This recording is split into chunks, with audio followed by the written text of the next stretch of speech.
Atenção, meus amigos, nesse exato momento o Bitcoin está em queda livre. É um despejo que começa a acontecer no mercado. Então vamos entender exatamente o que está acontecendo e essa grande queda que rola exatamente agora. Meu nome é Marcos Eduardo, sejam bem-vindos ao meu canal. Eu desde já te convido a se inscrever e ativar o sino das notificações para ficar sempre por dentro de tudo que acontece. E deixa um like nesse vídeo para você dizer para essa plataforma que o conteúdo que aqui é apresentado é algo de extrema relevância para você. O primeiro link na descrição é o da Binance, essa que é a maior corretora de criptomoedas do mundo, e usando o meu link para cadastrar-se você vai ter 15% de desconto em todas as taxas de trade. E ainda na descrição tem um link do robô de operações aí, que é o segundo link, caso você queira conhecer, ver essa oportunidade. Tendo dito isso, vamos então aqui dar uma olhada no preço do Bitcoin, como está nesse exato momento. Talvez tenha alguma pequena diferença, porque esse vídeo aqui eu tô gravando ele meia hora antes de postar. Mas basicamente, ó, a gente tinha visto uma queda do Bitcoin que alcançou a máxima de 74%, quase 75% de queda, o que é algo bem expressivo. E a gente tinha visto essa região aqui dos 17.600 dólares mais ou menos, porém o Bitcoin não tinha mais retornado para essa região. Ele oscilou e não tinha vindo para cá. E agora ele acabou de voltar. A coisa tá feia nesse exato momento, meus amigos. Essa região de 17.600 foi rompida. O Bitcoin foi aí para praticamente 17 mil dólares. Deixa eu até puxar para cá para a gente poder ver melhor, ó. Então ele veio aqui para baixo, a coisa realmente tá bem feia. Aqui foi 17.170 dólares, tá? Então nesse exato momento o Bitcoin opera abaixo de todas as linhas que a gente utiliza em nosso setup, né? A de 8 períodos, 25 períodos, 100 períodos e 200 períodos, que é essa avermelhada aqui. O estocástico RSI realmente acabou mostrando uma venda aqui pra gente. Quem pegou e conseguiu vender no tempo certo se deu bem.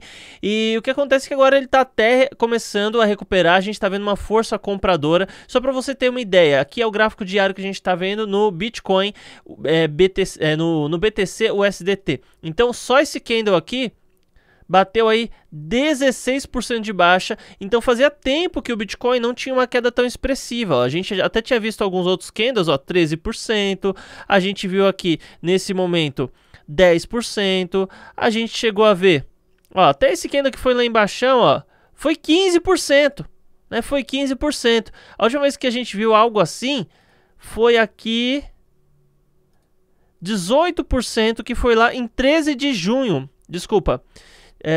13 de junho de 2022. Ele não tinha passado por uma queda, uma correção tão forte assim. Mas o que está acontecendo agora, Marcola? Por que cargas d'água a gente está vendo uma queda assim tão expressiva? E a resposta, meus amigos, é curta e grossa. Corretora FTX. Eu esqueci que a câmera está aqui agora. Corretora FTX.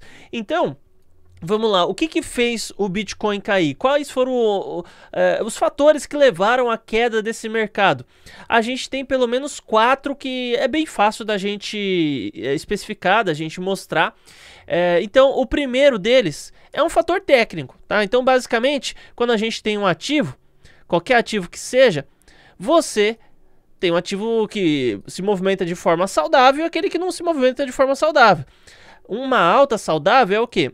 Você sobe um pouco, corrige, sobe mais um pouco, passa do topo anterior, corrige, acima do topo anterior, ou até mesmo abaixo do topo anterior, mas acima do fundo anterior, daí uma nova alta, corrige, acima do topo anterior e assim sucessivamente. Então essa daqui é a ideia de um ativo que se movimenta de forma saudável. São chamados topos e fundos ascendentes. Então a gente tem um topo aqui, a gente tem um topo que é maior do que esse, a gente tem um topo que é maior do que o anterior, a gente tem outro topo maior do que esse, e os fundos também, né? Sempre um fundo vai ser maior, vai estar em uma região mais alta do que o fundo anterior.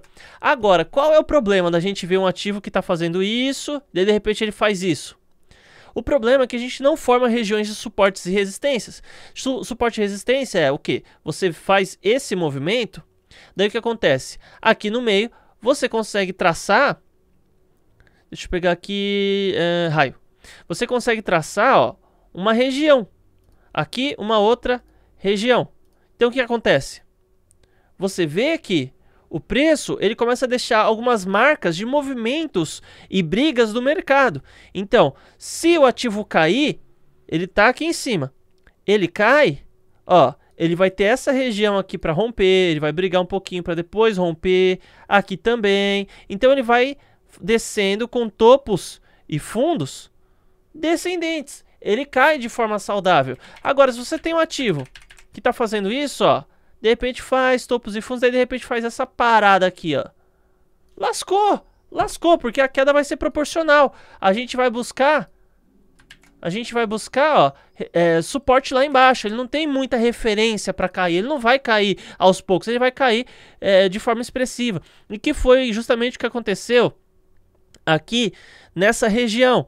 Então você pode ver que foi formado aqui um suporte nessa região. Desculpa, essa região aqui, ó. Foi formado um suporte nessa região. Deixa eu até usar a ferramenta correta. Ó, foi formado um suporte aqui. Ele fez um topo, isso lá em 2017. Olha só onde a gente está indo buscar.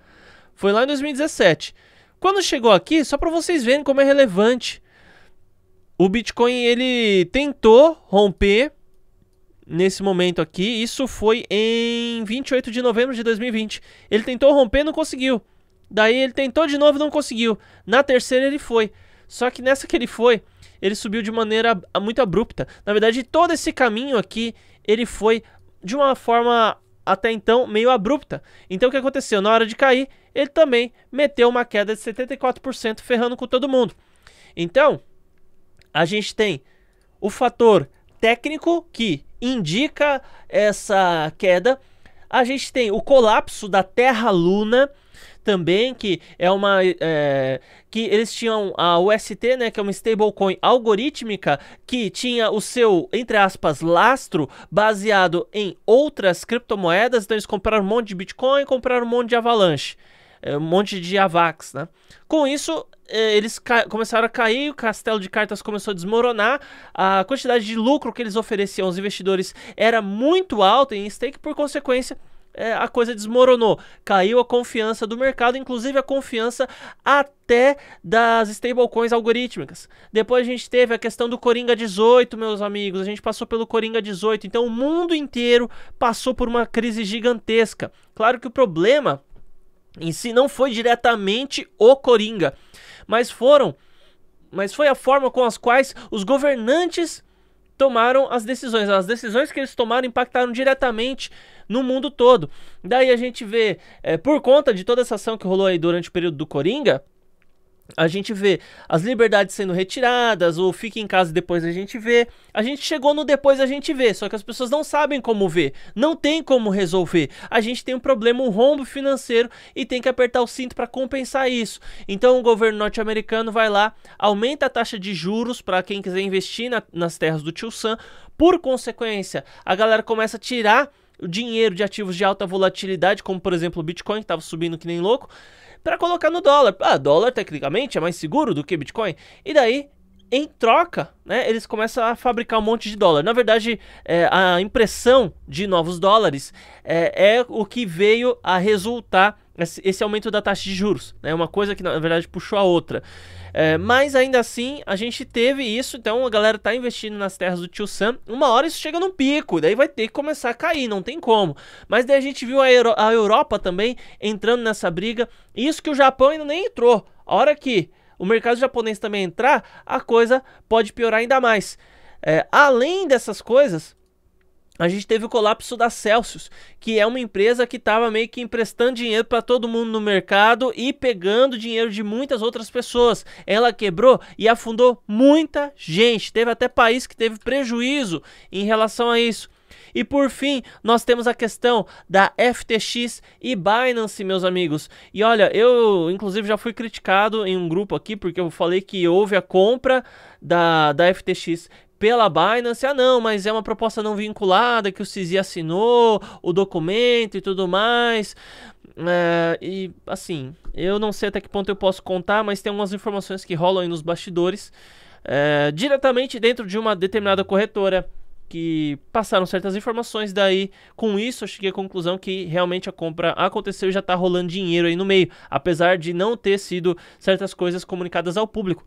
Mas a FTX, ela que é a 7ª maior corretora de criptomoedas do mundo, infelizmente ela mostrou-se como insolvente, ou seja, ela não tem dinheiro para pagar todo mundo. Ela estava agindo como muito provavelmente alguns bancos agem. Claro que é baseado no seu próprio token, e a valorização de seu token trazia como resposta o fato da corretora poder pagar os clientes, e a desvalorização fez com que ela não tivesse o mesmo dinheiro que tinha antes, porque ela estava muito baseada em algo que não era uma stablecoin ou uma moeda fiduciária, que tem uma oscilação muito forte. E por conta disso, ela mostrou-se como insolvente, buscou socorro na Binance. O CZ, que é o responsável pela Binance, decidiu comprar a corretora.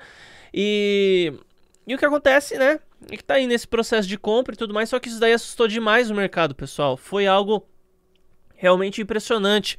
Olha só aqui. Então a gente teve mais essa queda, tá? Então, no mínimo, a gente tá vendo uma força compradora, tá? Não se iluda com a cor desse candle aqui. Por enquanto, a força compradora tá começando a dar sinais de vida. Então isso daqui é força compradora, tá? Como que um candle ele é formado? O preço ele oscila para cima e para baixo, fica lá oscilando para cima e para baixo.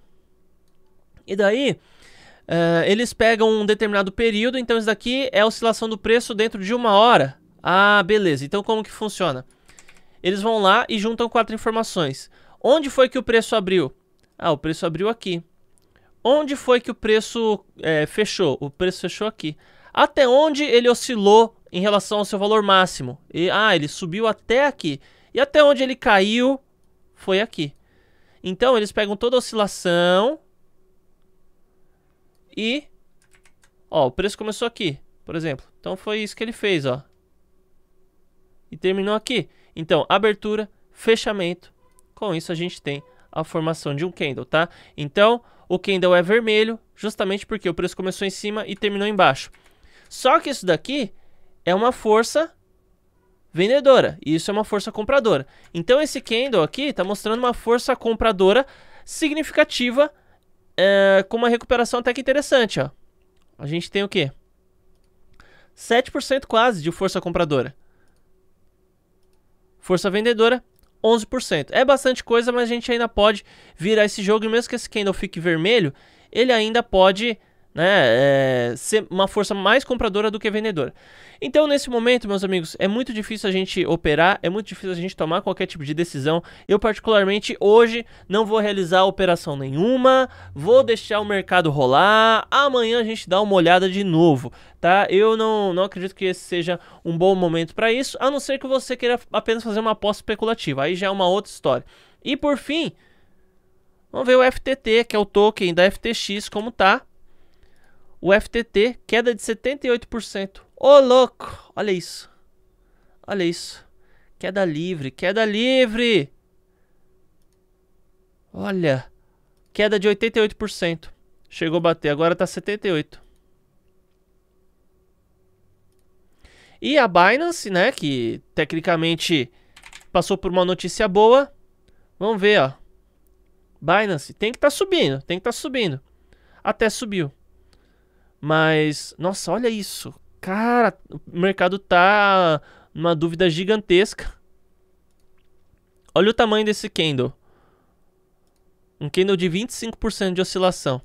Então o preço começou aqui, chegou a subir e depois ele caiu de novo, tá? Então, mas Marcola, o mercado, né, ele viu que a Binance tá fazendo uns pipoco muito louco, tá socorrendo a FTX, porque cargas d'água, a moeda da Binance tá desvalorizando. Ah, meu amigo, isso daí eu consigo te falar de uma maneira muito simples, prática e rápida.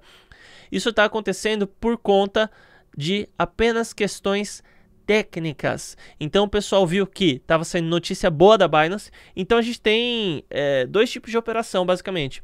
A pura análise técnica, que é baseado em apenas gráfico, e a gente tem a análise fundamentalista ou análise técnica baseada em notícia. Então você acredita que após sair tal notícia, o preço do ativo tal vai valorizar ou vai desvalorizar, você opera com base nisso. Então é basicamente isso. Então o pessoal identificou aqui suportes e resistências. Deixa eu ver se a gente acha uma região aqui de referência. A gente vai achar essa região aqui no passado. Então pessoal, ó, o candle, ele começou aqui, subiu, daí aqui a galera começou a vender. Começou a vender. Ó, força vendedora aí, ó.